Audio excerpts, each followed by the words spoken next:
Yeah, there it is. Yet again, the music that is dredged from the bowels of hell. That's great. I love it. It's just so chipper. Hello. We are joined today by two people, one of whom we've not seen before on here, and one of whom we have every week. And the one that we haven't is called James Kemp. How are you doing, James? Hello, good, thank you. How are you? Yeah, really good. I'm keen to know a bit about you because our audience will probably want to know who's James and whatnot. And we know who Paul is, but we'll come to you in a minute, Paul, if that's all right. Okay. Yeah. So tell us, James, who you are. What's your thing with WordPress? How come you're interested in it? What do you do? Who am I? I am James Kemp. I run iconicwp.com and we make WooCommerce plugins. We've got 14 plus premium WooCommerce plugins. I also make simplefeaturerequests.com. And I've been working in WordPress or with WordPress probably about 11 years, something like that. That's a nice, goodly length of time to know what you're doing. Is it just you when you say we? Have you got a team of people? It's just me for simple feature requests. Iconic, there's 5 of us. So right. There's me and another developer, Gina, who does content writing and marketing, and we've got 2 support people. And are you all people like based in the UK? Are you spread throughout the world? Or? Throughout the world, yeah. Philippines, India, and 2 of us in the UK. Nice. Okay. Thank you very much for that. Oh, give us the URL in case people want to check it out. Maybe to go for that one. iconicwp.com. Right. Thank you. Great. And Paul, tell us about this week. How are you doing? What's happened? I'm doing good. Feel much better from my flu turned to cold, turned to basically fine now situation. So I'm really happy about that. Same thing, I think. Yeah. Oh, did you have a cold as well? But back to school cold. Exactly the same. Yeah, exactly the same. They went back to school and just germs were just everywhere. It was just The problem now, of course, is that if you've got minor symptoms, you've got to really take notice, haven't you? And we get letters from our school. I say our school, the children's school, and it's pretty serious. You know, if they develop symptoms of a cough or something like that, you've got to assume the worst and kind of inform the school and things like that. Whereas for me, not so much. I've been free of all problems so far, touch wood. Yeah, well, we've got more possibilities for germs because my wife, Lindsay, is a supply teacher. So if anyone doesn't know what a supply teacher is, the teacher who comes in when the regular teacher isn't there if they're ill or something like that. So she's in a school today wearing one of those plastic visor things over her head and stuff, as they all have to wear that in the school. Wow, that must be so bizarre for children. Hitting the coffee against the visor, she was saying. It's like you can't get used to it. So someone give it a coffee. Yeah, you need a straw. Let it cool down and have a straw. Yeah. Anyway, that's a good idea. One of those with the straw. I might suggest that to her. Yeah. Give us some advice. Right. Let's not talk about that. Quick question, actually, if that's okay. James, 2 quick questions. First of all, your plugins, because I've looked at all those before. What's the most popular one from all of those WooCommerce plugins that you? On Iconic, WooThumbs. So the image gallery plugin. Mainly because it's got so many features to it. So you can embed video, in your gallery. You can add additional images to your product variations, and you can just completely customize the layout of the image gallery. Move the thumbnails around, change the scroll effects and everything like that. This one here, WooThumbs for WooCommerce. Yeah, that's the one. Cool. I have to check that one. I actually needed that just the other day when I was making a free, mega quick website for someone. I realized how little control I had over the thumbs, and I was kind of doing this website with someone on a live call, and I was just feeling such an idiot because I was like, I can't change this. Why can't I change this? Stuck with what you're given. It kind of depends on what theme you're using as well. The other thing I wanted to ask you, because just last week we had, I think it was last week, Skyverge got bought out by GoDaddy. Yes, last week. Yeah, so like a company like yours selling WooCommerce plugins, does that kind of news make your ears prick up and kind of think, it's, wow, what's the possibilities? Yeah. It does, to be fair. We've had kind of conversations around that topic in the past. Yeah. So you may or may not know that we partner with Liquid Web. They give all of their WooCommerce customers access to all of our plugins. Yeah. And so yeah, like companies like that is who we would have those discussions with. People the Woo space forwards. Yeah. Well, if you're ever selling a few shares, let us be WP Builds know. It's interesting though, isn't it? It's interesting the sort of the walled garden approach. It seems to be developing amongst some hosting companies. WP Engine comes to mind just because they've bought up so much, and obviously GoDaddy as well, and in your case, Liquid Web. I mean, it's a great way of hooking you in, isn't it? Because you've got the amazing access to plugins like Iconic WP and so on. Yeah. But then you got the friction of moving away. if there's some aspect of the hosting company which doesn't agree with you, but you get all this great stuff bundled in. It's difficult. It's good that you're doing it. Cool that the hosting companies are trying to make like a Shopify type effect going on, because WooCommerce is pretty expensive when you add on all the different add-ons that you need. So if someone isn't an agency and they just want one website for their own business and they want to try and make it themselves or have someone help them, and they see one of these hosting packages that comes with so many of these add-ons, it's a good deal really for those people. So no, it's great to hear. It's almost a bit like a sort of a Squarespace type offering, isn't it? Although WordPress is in the center of it all, there's a whole bunch of other commercial stuff built on top, which kind of make it more appealing.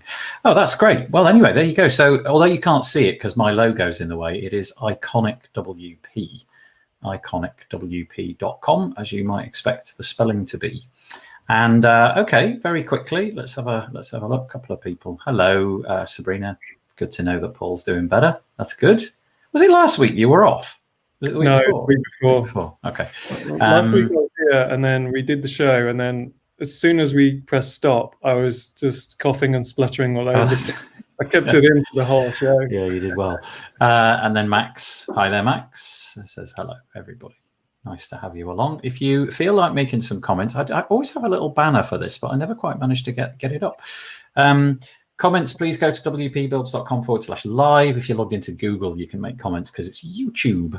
And if you go to our Facebook group, wpbuilds.com/Facebook, you can comment on Facebook. And if you do that, certainly on the Facebook side, I think you have to click a link to allow Facebook to send over the information to StreamYard, which is who we use to do this, to say what your name is. Otherwise, you come up as anonymous, which is fine if you want to do that as well. So we're talking about the WordPress news for the week commencing last Monday, 21st, and this is what we got for you. I'll just go through a quick brief resume of what we do over at WP Builds, if that's okay. WPBuilds.com is a WordPress-specific sort of podcast networky type thing. This is our main website, wpbuilds.com, and then if you click on this link, the subscribe link, you'll go to this page where you can find us on your favorite podcast player. Join our Facebook group, the one that I just mentioned, and you can subscribe to a couple of emails. This one here in the grey box alerts you of our content, and this one in the blue box alerts you when we hear about a deal going on in the WordPress community. So if there's 20% off something, I'll try to mention it. This one is our deals page, and on this page you'll be able to search and filter for all sorts of WordPress stuff. For reasons only known to plugin authors, they've reached out to me and said, here, have a coupon code.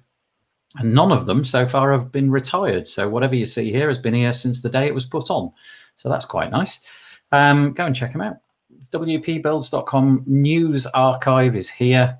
And that's what we're dealing with this week. This lovely, fluffy little dog was the moniker for this week. And this is the post. So, let's get stuck into it. If you've got anything you want to interrupt me with, that's fine. But usually, James, what I do is I just sort of briefly talk about it and then quickly sort of back out the way and allow you to make some comments. A few more comments just put in, though. Might as well do those first, if that's all right. Matt, Paul just likes to milk an extra week off when he's ill. No sympathy for you. And so we have an anonymous Facebook user. Great to have an episode this week. Good to see Paul is all well and back. That's very kind. And Matt Davis. Are we sponsored by Kinster today? Of course we are. Look, as if we wouldn't be sponsored by Kinster. They're so good to us. Thank you, Kinster, indeed. I don't really do a too bad of a job alerting to everybody about Kinster, I don't think. Right, let's get stuck into it. So the first article I got is this. This is on WP Tavern. I really like it. I can't see that I'm ever going to use it. In fact, I'd go as far as to say I've never used a default WordPress theme. But 2021 is around the corner, and Justin Tadlock on this piece, basically there it is. You can see the lovely palette of autumnal colours. Now, I am a sucker for autumnal colours. If you were to ask me what's my favourite colour palette, I'd probably just go anything autumnal. So this works for me. It's very minimal. It's got nice, simple typography. They're not going for Google fonts or anything like that. And they're choosing to sort of portray it with things like Picasso and Impressionist artwork. I can't see many uses for these particular layouts personally, but I do think it's really nice. Super minimal. I love it. What do you guys think? In whatever order you like, James or Paul. I have some thoughts. Like you say, it's a very nice looking design. It seems like they've kind of gone down this design route with the last two default themes. It feels like they've had more of a design injection. Like you said, I'm not sure who actually uses these. Yeah, people that want to throw up a blog quickly. But this one seems more. It doesn't seem as blog focused. It seems like they're maybe trying to move away from that. Yeah, I mean, it's just all that they seem to be doing in this particular theme is highlight the headings, the images, and the little text boxes, which you can sort of conveniently. And it's a bit quirky, the fact that it's not parallel and there's not things. The things are overlapping other things and they're too high and too far to the left and so on. I just think it's quite nice. It just is. It's appealing. But I know that Paul blog friendly, isn't it? Yeah. It looks pretty tasty to me.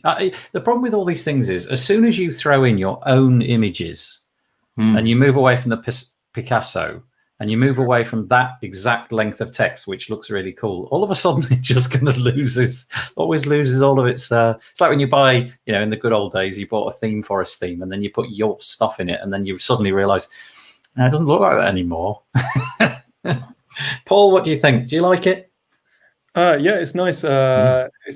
It's not Picasso though; it's Van Gogh. Do you know what? I'm so sorry. Of course it is. Picasso's well. How do I describe Picasso? If all the pictures were kind of little Jimmy from nursery, who's 4 years old, pictures were in there. So it's definitely riding on the coattails of a, very famous, very popular artist there. But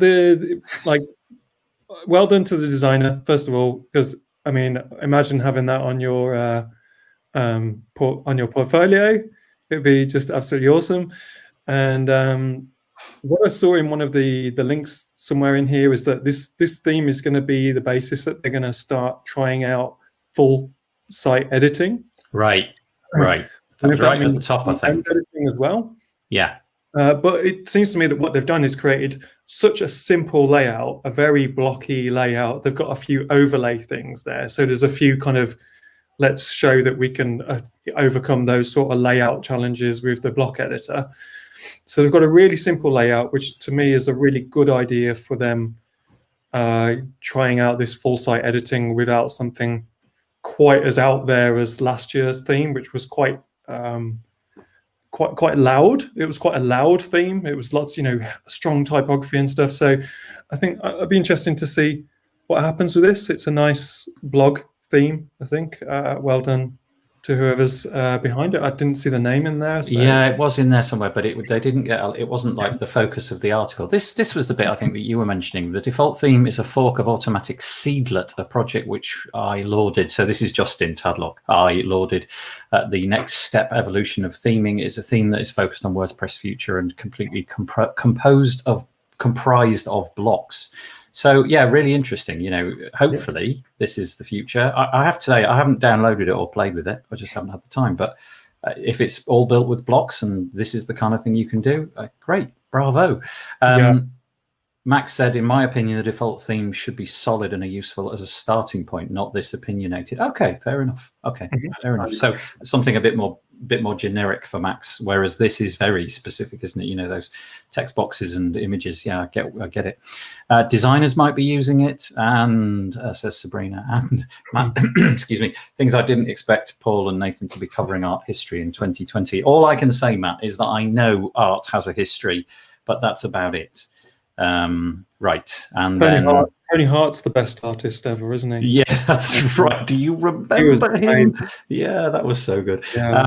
Great for accessibility too, I guess. Now that was mentioned in this piece, I think, or no? I think I'm modelling up a piece which is coming later. Okay, we'll come to that, but I don't know. I don't know. Maybe if you dig something up there, Roger, please just drop it in the comments if you find out whether there are accessibility credentials. Let me know. Shall we move on? Yeah. From that one. Speaking of no, I think we should do Matt's question first. I thought this too, Matt. I also want to know what the colour of James's walls are, because it looks dead cool. The radiator and the walls all the same. I like it. I can tell you. Farrow and Ball railing. Farrow and Ball. He's doing the real thing. We bought some Farrow and Ball paint the other day, and we spent. You know what it's like to buy Farrow and Ball paint. You have to get a small loan, and we applied it to a wall, and none of it stuck. Like every single bit of it came off. It's just the weirdest. I had to PVA these walls as well. Yeah. Okay. So anyway, this is not the painting podcast. We. Right.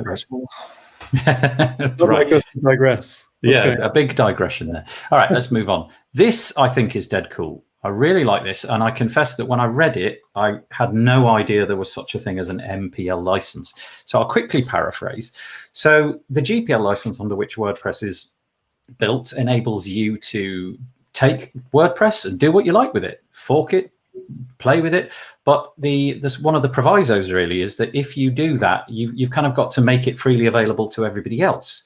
And one of the problems on mobile, it turns out, if you're a mobile developer, which I clearly am not, there's not really a great text editor, like a really interactive, feature-rich text editor, which is open source, which I didn't realize. I assumed that Android provided this kind of thing and iOS, and allegedly not.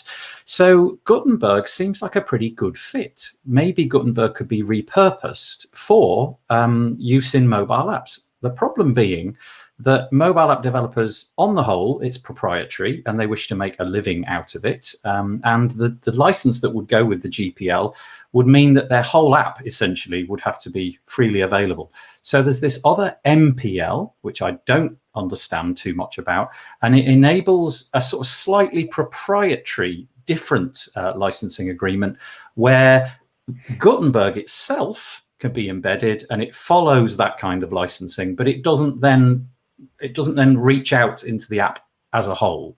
So you can have a proprietary app with a sort of a GPL type license just on the Gutenberg side of things. I don't know if I've explained that very well, or if it's completely nonsense, but that's my understanding. Guys, up to you. You take it from here. So yeah, I've also not heard of it, but my understanding from what you just explained was, if you make a GPL product based on a GPL product, it also has to be GPL, whereas with this license, only part of it is kind of under that GPL restraint. So you can have some of it is not public, and an aspect of it is, which isn't the case with GPL as far as I'm aware. Yeah. So it enables you to ship just this little bit of your app, the text editor, aka Gutenberg, and it surrounds itself in its own little license, and then the whole of the rest of the app can be proprietary. Which just I just can't see an issue with that personally. I think that's completely fine. And if app developers take it on and we become more used to one interface, it just seems to make sense. And obviously the team are putting in a ton of effort, like it or hate it. It is getting a lot of attention, and it is improving in leaps and bounds. And if it can be just bolted in for free with a nice, simple to understand license, then why not? Why not have this one interface for typing text and downloading images and so on? Have you got any thoughts on that, Paul? Briefly, yeah. And what I like about WordPress Tavern is when there are articles like this, the comments usually help me understand a bit more what's going on here. There's an interesting comment down the bottom. There's a link, quite a funny link in a way, back to one of Matt Mullenweg's blog posts. It's the last comment, I think. Up a little bit. There we go. That one there. And if you click on that one, you'll see the title of Matt's blog post. We should be able to change our minds, though, obviously, that's the thing. But clearly, the person who made that comment said, we've been down this road before. Matt Mullenweg's perspective on this, that's just 5 years ago, was that, at best, he said, it's sloppy at best, misleading at worst. So it'd be interesting to see. I'm sure he's aware that he wrote this, so I'd be interested to see if he does address this and helps us who just saw this new proposal for a split license, and then 5 years ago, no split license. And then, like James was saying, things sneaking in and stuff like that. I don't know if even this counts, but, we have, what do we have? We have the Facebook JavaScript library, don't we, for Gutenberg? Is that right? Yeah. So I know there was some issues around that. I don't know if that makes for a split license as well. But Facebook walked back off that. I think Facebook backed down. Yeah, pretty sure it was Facebook. Obviously, they can change their minds as we know on that as well. But it just seems that it was very clear 5 years ago, and now it seems a little bit more muddy on what the situation is with the license. So I think this one seems like one to watch out for, and I feel like loads of people will have a problem with any hypocrisy around it potentially. So it's above my pay scale, to be honest. Yeah, me too. And I don't fully, honestly, the amount of times I've had the GPL explained to me and I'm still at the end of it thinking, I'm quite sure that I understand it. And this just muddies the water a bit, but that's such a good find.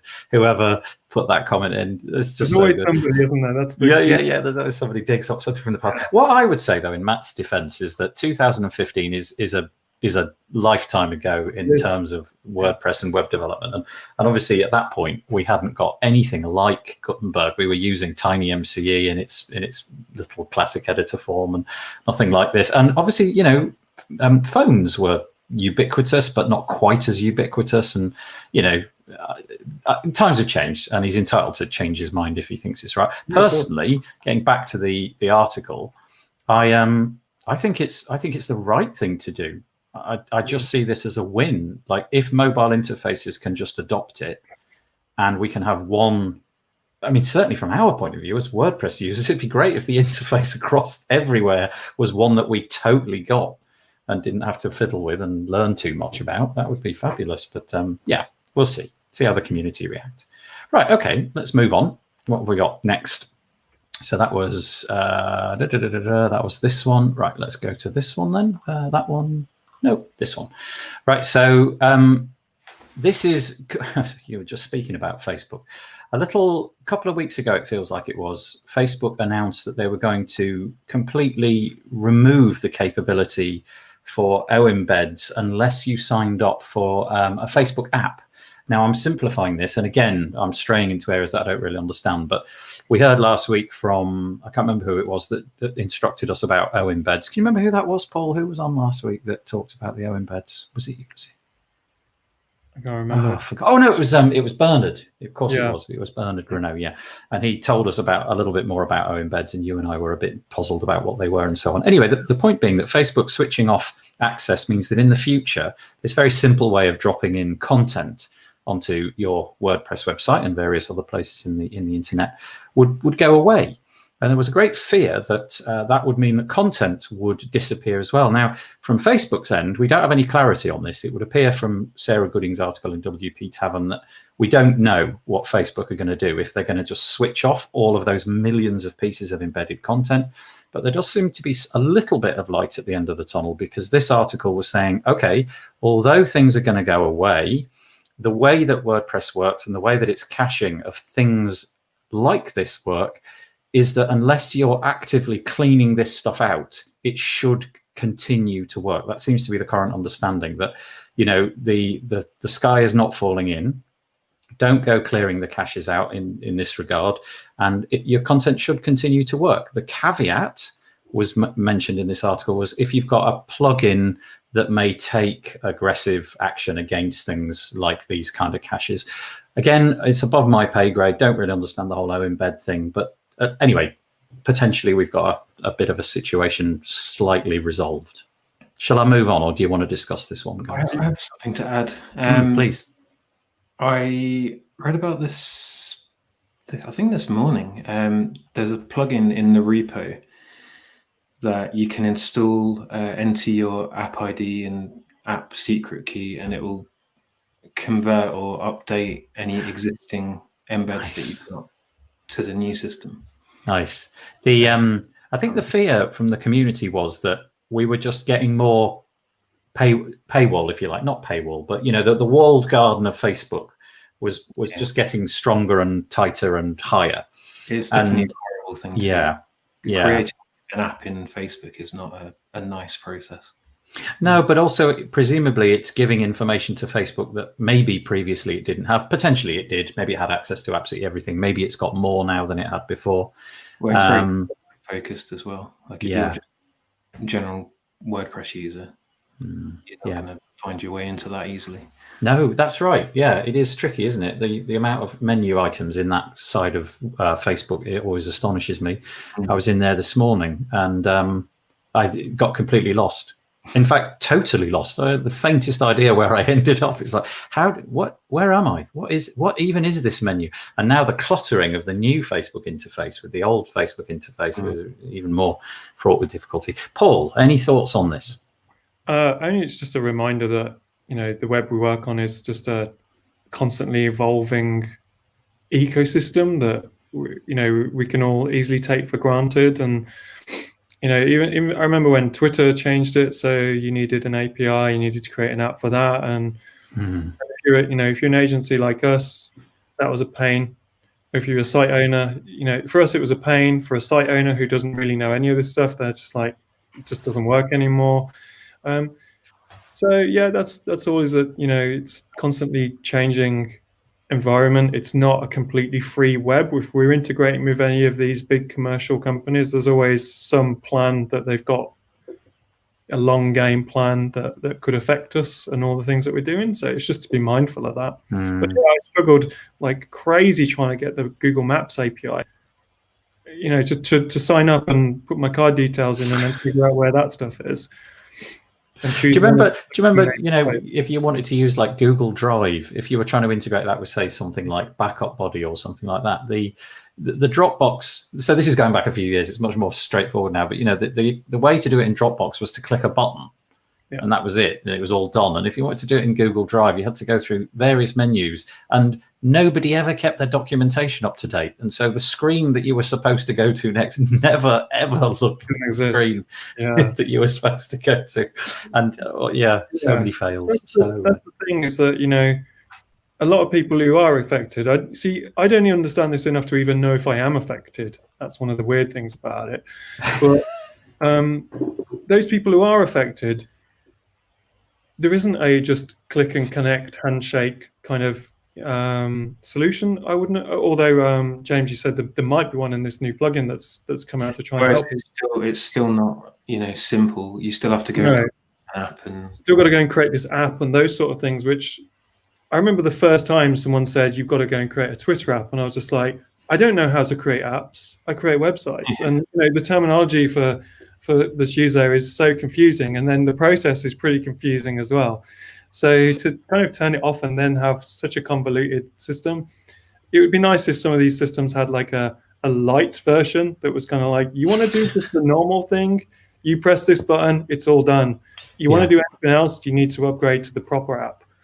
And my ignorance here is probably insane because I just don't understand what really this is about.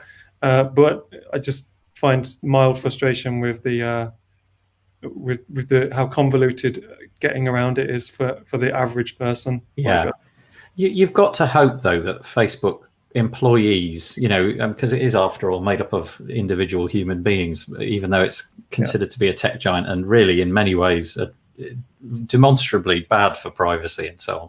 But you've got to hope that there's no benefit in switching off tons and tons of old content. There just isn't a benefit in that to anybody, apart from just being a bit awkward. And so why not just say from now? Yeah, sorry, James. I was saying it's probably their resources. Like, I imagine it benefits them to turn it off. Yeah, darn it. Why are we all so into Facebook? Right, okay. Hello, Heinrich. Nice to have you along. Hello. And right, next piece. We've done that one. Where are we? I don't think there's a lot to say about this, but obviously coming from the perspective of in Paul's case anyway, an agency owner, there might be something in this.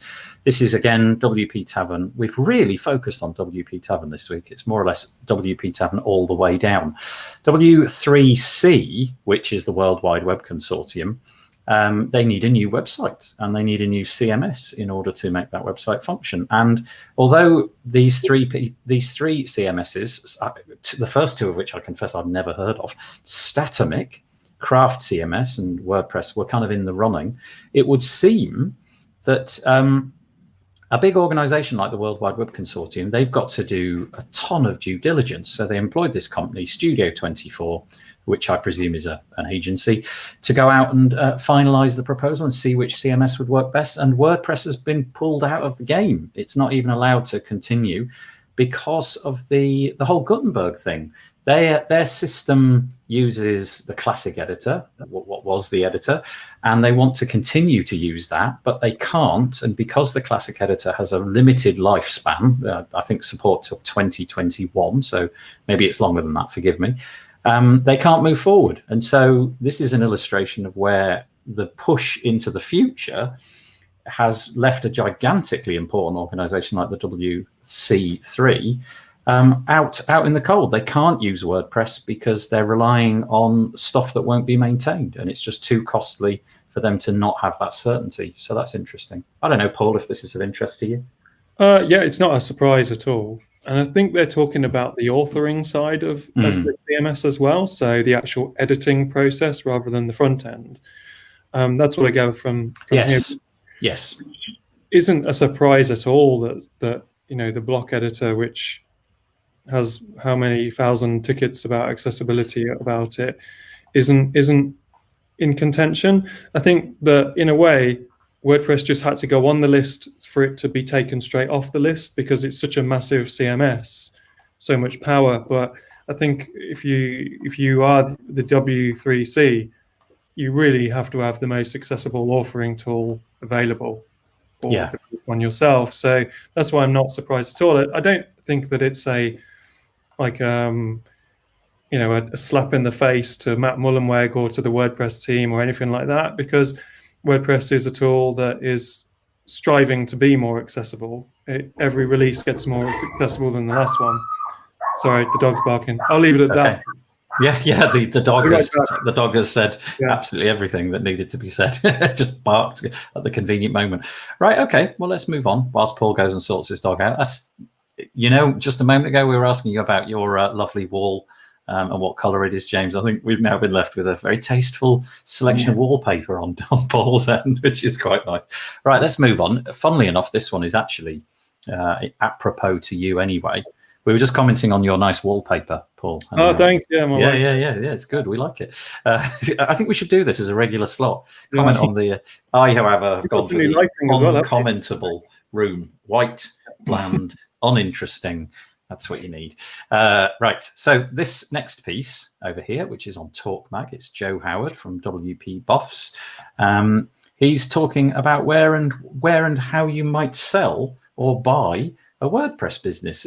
And this goes back to what we were talking about a minute ago, about things getting bought, so in James's case, he's sort of renting, if you like, his products to Liquid Web, but in many cases, things like Genesis have been acquired by Studio Press. I've got a few friends in our WordPress community who've bought little plugins which have got a modest roadmap and a modest set of customers, small in number, but they just feel I can take it over and do something with it. So this article goes in to explain where you might discover such properties, where you can go and sell your thing or where you could go and buy your thing. And sounds like you've done it before, James. I have. I would say the key thing to this article is that obviously they want to promote their acquisitions side of their business, because Joe Howard's from WP Buffs, isn't he? Yes. So I've not used that, but I have. My first premium plugin was Magento WordPress integration, which I built pretty much when I started WordPress, like I say, about 10 years ago.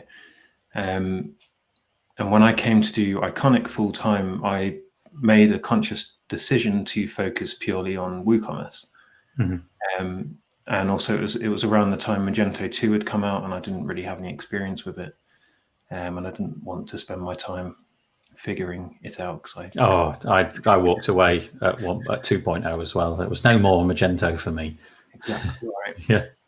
So I went about selling my free plugin and its premium add-ons. I think I had 2 or 3 premium add-ons that were just on Code Canyon at the time. That was kind of my first experience, and I did that on Flipper, which is listed as number 3 or 4 in this list. Okay, I'll go back. That seems to be a popular one, or at least it is somehow in my consciousness. That's the market leader. It's the most popular one that I noticed in that list as well. But that was a pretty good experience. So Flipper will they act as like an escrow. Is that how you say it? Yes. So they kind of hold the money and then transfer it once everything's done, so there's no real risk involved. And it's essentially a bidding platform. Yeah. FE International, I've heard of them. They're pretty well renowned, mainly in America, I think. But the other thing I've done is actually acquire plugins for Iconic. And I did apply to the Growth Accelerator previously as well.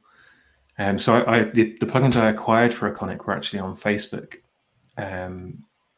that's where I heard about them. There's a group called Selling WordPress Products.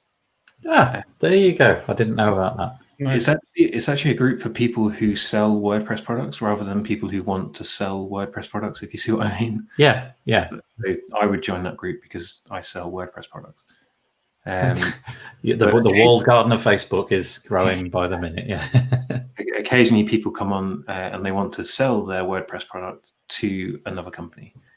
So our Flux checkout plugin is one that we acquired. I think it was probably late last year or beginning of this year that we acquired it. And that's worked out pretty well. And that was just kind of a mutual agreement between me and the guy who owned it or built it previously. And the other one I've bought is, you go on websites and you get those notifications in the bottom corner that says someone recently bought X, like a FOMO type. Yeah, exactly. I bought one of them that was kind of ready-made, but we haven't released it as of yet. Right. So again, just as an addendum, more things that you can stick in your WooCommerce store. Yeah.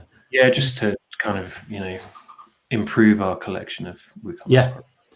I actually did a podcast interview which is yet to be released. It's in the stack of unreleased ones with the guy from Flipper. And forgive me, I've forgotten his name. He's an Australian guy who set it up, and the process is pretty robust. I was quite amazed by the due diligence that they go to make sure that the transaction is safe and secure, and not only in terms of the money, but in terms of the jurisdictional law, the crossover somewhere mid-Atlantic that collides English law with American law, and they make sure that that's all handled. And it's pretty impressive stuff, but that's that'll be out in a few weeks' time. But you have a question, James. Matt, specifically at you, wants to know, what was the MWI extension that James sold? I remember using one on sites in the past, along with the FishPig extension, both very solid. Yeah, so FishPig was essentially a competitor. I mean, I built this plugin as a hobby thing. It was literally called Magento WordPress integration, and it worked a different way around to FishPig. So our plugin was a WordPress plugin, and you would pull in blocks from Magento. So you could pull in like your cart, or you could pull in your navigation from Magento. So you kind of didn't have to build out two different themes, because back then a lot of people would have Magento as their shop and WordPress as their CMS, because the CMS in Magento is pretty terrible. Yes, so difficult to theme. It was horrible. Yeah, it was not nice. And FishPig was the other way around, I believe, where they pulled in WordPress stuff into Magento. Yeah. Oh, there you go. Thank you, Matt. A very poignant question. Actually, Magento WordPress. Yeah, thank you. That's good. That's great insight. Yeah, that's great. Yeah. That's nice. The other one that's not on the list is the one I've heard of is Web Ventures, who Mike Demo Yes. works for. And I think they're owned by InMotion Hosting. So I think, James, you're probably right that the main purpose of this post is to promote their own. Well, it gets #1 spot, doesn't it? As you might expect, I suppose. If I was producing such a piece, I think that's what I'd do as well. But it's a good example of a blog post where it is, that's obviously the reason for it. But there's all sorts of stuff I'd never heard of here. Yeah, that's why I included it. Normally, this maybe wouldn't feature, because it's kind of really like relevant at the 10 moment. of the best articles, which are 10 a penny. But this one just struck me as, oh wow, I didn't even know. I honestly knew about Flipper, and that was kind of it. That was the default that I would have gone to. Flipper, I think, is mainly used for domains, isn't it? More than anything else. Oh, is it? I think mainly, but obviously you can do anything you like. But I think they've evolved a bit more. Oh, okay. Yeah. Okay. Matt says, haven't there? But I wonder how many small acquisitions happen that we just never find out about. Just lots of little ones all over the place. Yeah. Well, a lot. I mean, I've heard of dozens in the WordPress space that don't get publicly mentioned, because there's very little point in publicly mentioning it. Yeah. It's carrying on as normal. They probably email their users, but the user base is pretty modest. In terms of uses, Matt says, James has the one that was a lot more fun to use, and then he goes on to say FishPig was installed on the Magento site and a bit less fun to use. Oh, nice. Great. Yeah, I think mine was very developer focused, actually. It was kind of you'd install it, but you still had to add code to your theme and stuff. So it was quite fun to use. But... Yeah. Well, there we go. That was a worthwhile article, it featuring. Now then, this brings us back to WordPress Tavern, WP Tavern. I'm just not sure about this. That is to say, I think it's fabulous. I think it looks really great. So Google have officially launched the Web Stories for WordPress plugin. Now, I'm just a bit mystified by Web Stories. Web Stories to me seems like something, it's clearly designed for a mobile phone, but it feels like something that belongs inside of something like Instagram, whereby basically the content is full screen, largely deriving of a background image and text. And you go from slide to slide. So it's a bit like a slideshow. And you can see it here perfectly. The guys at Google have built this, what you see is what you get, drag and drop plugin, which enables you to build out this stuff and publish it to your site. Justin, who wrote this article, I think a little bit like me, feels that really WordPress could do all of this stuff already, albeit scrolling up and down instead of side to side. But, it's novel. It's something new. I've got a feeling it's going to be something that will be around for a few years, and then everybody will just silently forget about it. But I could be completely wrong. I mean, Paul, James, have you ever used it? Do you ever intend to use it? I don't know. That's like some of Google's side projects are sometimes a little bit difficult to understand, and they don't seem to communicate them sometimes as well as some of the other companies do. And I don't really know what it is. Like, why would I use my web stories?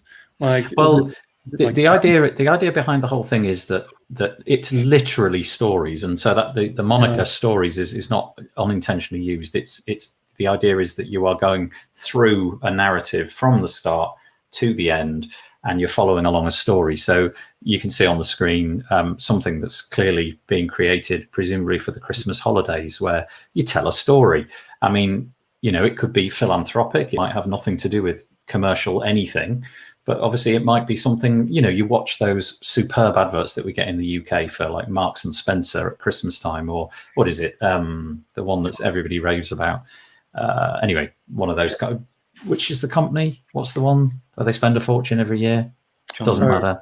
Yeah. Debenhams or something. Anyway, whatever. But the point is, John Lewis, that's the one. Yeah. They spend an absolute fortune telling a tiny little story. And it's a story usually pulling some heartstrings and making you feel ever so good about Christmas. And by the end of it, you're all warm and fuzzy about John Lewis. Yeah. And I presume that's the intention here, is to just tell a story, be able to get your story out, swipe, swipe, swipe, swipe. And maybe Google know more than we do about the way users are prepared to interact. I mean, let's be honest, they do. But maybe they know the statistics show that this stuff is incredibly successful. People are willing to scroll through mindlessly doing this stuff. People are definitely willing to mindlessly scroll through things, that's for sure.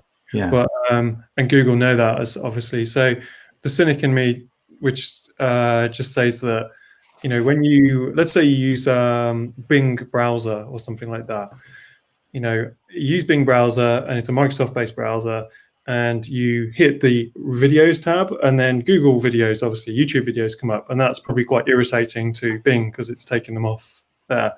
So if Google are aware that, you know, their search results page is going to really, people want to see some search results of Instagram, or they want to see, you know, those sort of things, then maybe Google is thinking, we need to have something that creators who have got, you know, tons of big audiences and influencers, they've got to use this now as well. They've got to use Instagram now. They've got to use this as well and publish their stories to all these different tools, and make sure that Google can, as much as possible, not have to push people onto other social platforms where they lose their tracking of what people are doing. So I assume that's Google trying to get into the current craze of micro stories. I think the point you made though just there was a really good one. I mean, I struggle to keep up with publishing to the platforms that I already have published to, and it is honestly only through automation that I can keep up. Yeah. And now if this thing becomes popular, it suddenly throws a spanner in the works, because you've got yet another thing that you've got to produce if you want to be relevant, assuming it takes off. I've got a feeling it won't take off, though. I've got a feeling it'll be of limited use. As with all things that I say, that will prove entirely the death knell of my argument. It'll probably be an enormous success. And 2 years from now, there won't be any WordPress anymore. It'll just be web stories. Wait and see. Yeah. Weird. You got anything on that, James, or should we press on? I just don't see the use of it. Continue. Yeah. Let's go on. Just a very nice comment from Darren. Hello, Darren. I don't think we've met. Oh my God, OMG. I've never caught this live before. Happy to be here. Well, we're very happy to have you here. I hope you're enjoying it. That's nice of you to come along. Right, the next little lot on our we divide the news up into different sections, and we've just done what have we just finished? We finished the community bit, and now we're on to plugins, themes, and blocks. 3 bits. First one is Project Huddle. I'll just make that go away if I can. I'll make that go away as well if I can. Oh no, I've made it bigger. Project Huddle, which is a tool which you can use to get feedback from your clients on not just websites, but on static things like images and layouts and PDFs and things like that. They've had a bit of a redesign, and this post explains in 3 bullet points, essentially. They've got a refreshed UI, they've got improved controls, and they've got faster loading PDFs. Honestly, it looks like a really nice design. This is now your sort of homepage with everything neatly tiled up like that, which is really nice.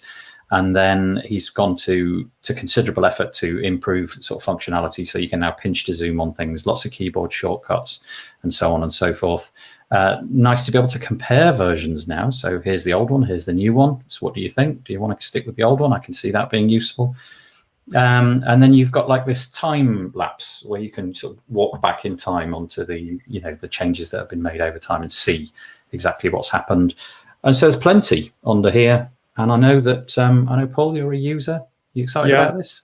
Yeah, well, we used to use WP Feedback, and then we hired a project manager into our team, and he preferred to go with this, and so we used to use it before as well, and it's just great when those these two particular plugins have got such fierce competition against each other, so they just keep getting better and better.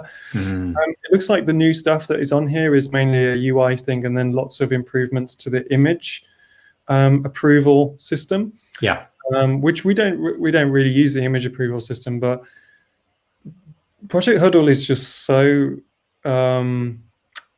essential to our every single day thing. I mean, I was on a video call just earlier with Adrian from our team, and we were just going through 4 different sites, going through Project Huddle, assigning things to each other and stuff.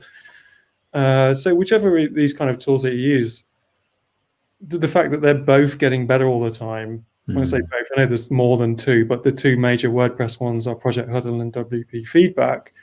It's just good news for everyone. And this looks, I must say, the team at Project Huddle, their UI is just beautiful. Yeah.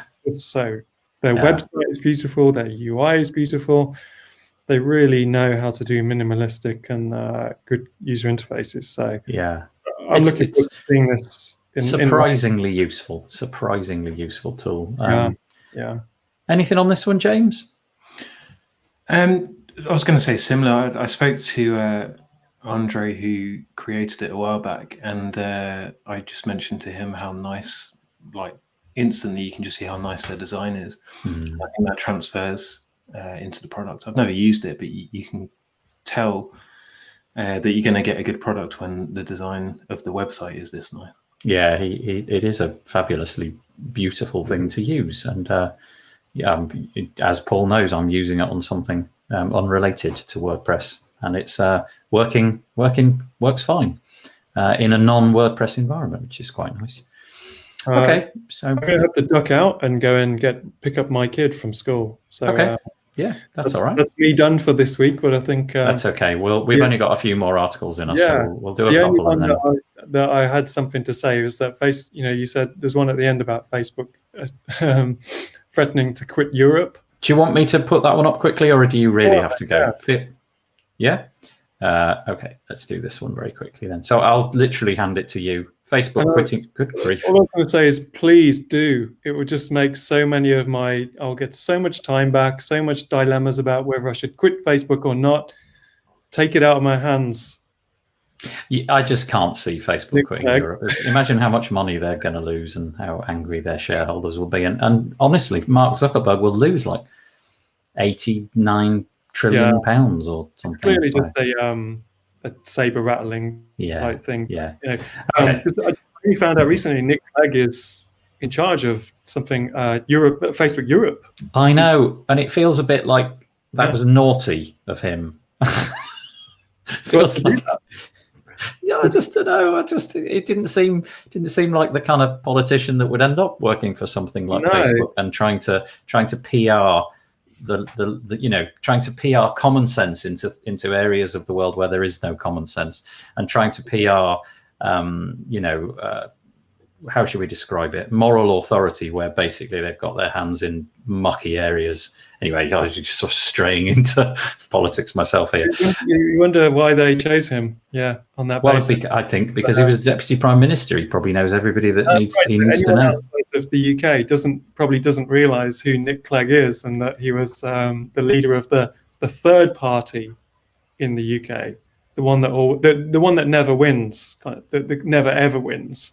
But his party was kind of destroyed a bit by joining forces with the Conservatives, wasn't it? So that ruined. Well, he became the Deputy Prime Minister through a system of no party winning the election. Yeah. And then he joined forces with what really would be the enemy in normal politics. And then when the next election came along, the party which he was leading was absolutely slaughtered at the polls because of, probably the association. Yeah. And so he went to Facebook. And he's got an amazing job at Facebook. He's loaded. He's totally loaded now. Yeah. All right, Paul. It's an interesting story anyway. So I'll sign off and thank you everyone for coming this week, and see you all next week. We'll see you soon. Take it easy. Bye. Bye. Right, in which case, we'll just carry on for a couple more minutes. I just go through these ones quickly. The first one is this one, Stackable, which is a suite of premium blocks that you can buy. So there's a whole raft of these things. There's different names that we've heard of, Cubely and Stackable and Cadence blocks and things.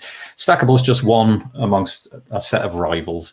But they've announced something which I think is quite nice this week. They've announced that you can now do global colors and typography. And what we mean by that is, you set it once, and then wherever you change, if you, for example, deploy a blue color on buttons throughout the site, you don't have to go hunting for each button and change it to red next time you want it to be red. You just change it in one place and you're done.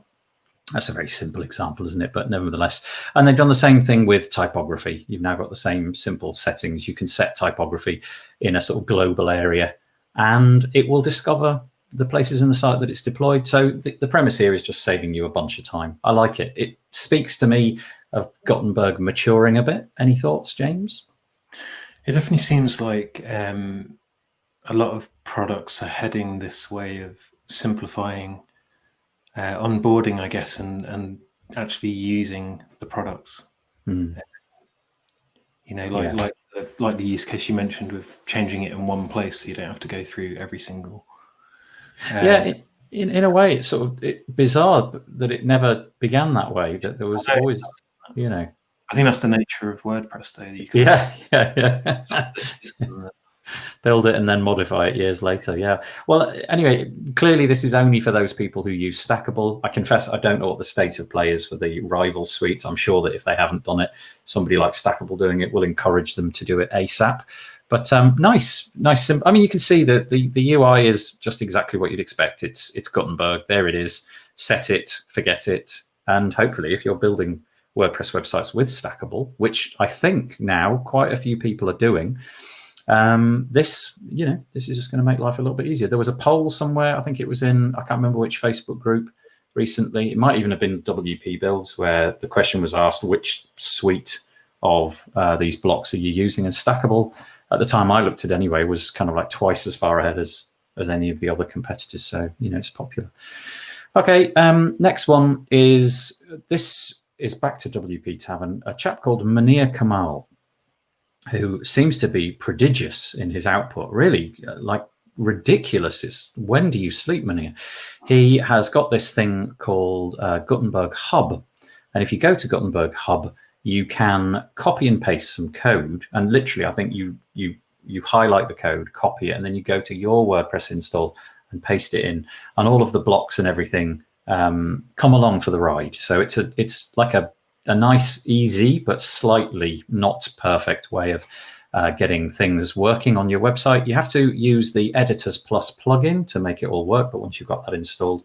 Anyway, he's now created a library, a template directory, and here you are. You can see these templates, and you find a template that you like, you do the exact same procedure, copy and paste, and you're done, and you get the whole template along. Justin's pleading with him, it would seem. He's saying it in sort of very modest language, but it seems like Justin is desperate for him to make this process what we would all prefer, with a button in your own WordPress website. So you can browse, click a button, and you're done. He hasn't had time to do that just yet, but it's a nice little project. There you go. You can see what sort of thing comes along. And he does appear to have like a strategy for monetizing it. He's got two options: creating a pro version and offering premium templates. And he's talked about putting ads in, but don't do that. Just that won't go down well. So yeah, looks nice. James, if you got anything, we'll go for it. If not, we'll move on. No, it looks great. I'm kind of out of the loop on this kind of stuff because I don't really build sites anymore. But well, the premium template route sounds like a good route to go for. Yeah, and if you're into Gutenberg at the minute, it is fairly fraught with difficulty. Things are not as intuitive as they would be, say, with something like Elementor or Beaver Builder, where you really are just dragging things around and popping them into columns and rows, and it just works. Gutenberg doesn't quite have that yet, and so he's obviously taken the time to make it work, and it's a very simple little process.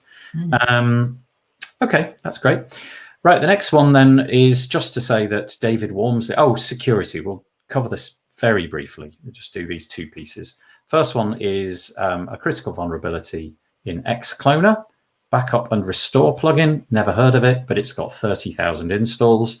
Floor gives unauthenticated attackers with subscriber level or above, that doesn't sound good, the ability to modify arbitrary files, including PHP files, and we know what happens then. So if you've got that plugin, make sure you've got it updated. I'm sure WordFence have probably created a firewall rule for that. And then just link to this one, which is iThemes version of the monthly roundup. I just scroll through this and see if any of the icons ring a bell. But there it is. David Wormsley and I did a podcast episode which we entitled Value Pricing versus Fixed Pricing. We tackled the horrible subject of should you try to get value pricing and get considerably more money.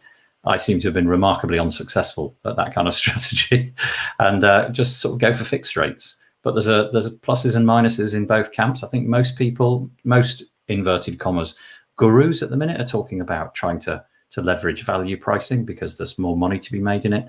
But I think you've got to know what you're talking about more than I do. So that's why I've probably been very unsuccessful with it. I think that's it. Was that all we had on our roster? Yeah, because then we were on to this. James, I hope you don't mind. I'm going to blatantly plug something that I'm doing. It's called the Page Builder Summit. If you're into using a page builder, Gutenberg, Divi, Breezy, Oxygen, Beaver Builder, Elementor, we've got this fabulous little summit starting next week. I'll scroll to the speakers. It's kind of a laundry list of all the great and the good in the WordPress space. Matt Medeiros, Robbie from Beaver Builder there, Jennifer Bourne, Elliot Condon from ACF, Mary Jobs. You recognize these names. You've seen these faces before. But they're all coming along next week to speak. It's a free event. You just go to this URL, summit.camp, and you sign up. As always, there's like the sort of upsell, which in this case is an all-access pass. That is to say, you can consume the content after the fact. If you just turn up, you can watch it for a day. But if that doesn't, float your boat and you want to keep hold of the content and you want transcripts, then you can purchase that. But look, Tom Osborne from Generate Press, we managed to get him on. That's going to be exciting. Look at this, Scott Kingsley Clark from Pods, Paul Charlton, Arindo, Dimmy. The list just goes on. Look at this fabulous list. I'm very pleased. This fella who apparently has to go and get his children from school. And so it goes. And there we are. That's the Page Builder Summit, summit.camp. There we go. Right, shameless plug over. Thank you, James. That was nice. I hope you enjoyed that. I hope you'll come back and do it again another day. Wasn't too arduous. Thank you to those people who made comments. Just quickly clean them up. Why not? Before we finish. Obviously, whoever you are, I'm sorry, I don't know who you are. Please tell me they're doing it. This must be the Facebook one. I'm with you, Paul. Let's get them out of the EU. Darren, as the WP community, we should quit Facebook and start hosting our groups elsewhere. Some of us build social communities for a living. Keep one Facebook group to reel them in and off to a dedicated community. I've had no luck off Facebook with communities. I've just found it. Everybody's logged into Facebook and kind of given up on. Yeah, Slack is the other option at the moment. Yeah. Nick Clegg, Lige. That is uni fees, for instance. Yeah, I don't know. I'm right. Facebook right place for dubious ethics. I don't know who that is, but there you go. Right, that's it. Thanks, James. If you don't mind sticking around for 2 seconds afterwards, I'll just end the broadcast, but we can have a quick chat after the fact. Thanks very much for joining us this week, everybody. Thanks for all the comments. We'll see you next week. Bye. Bye.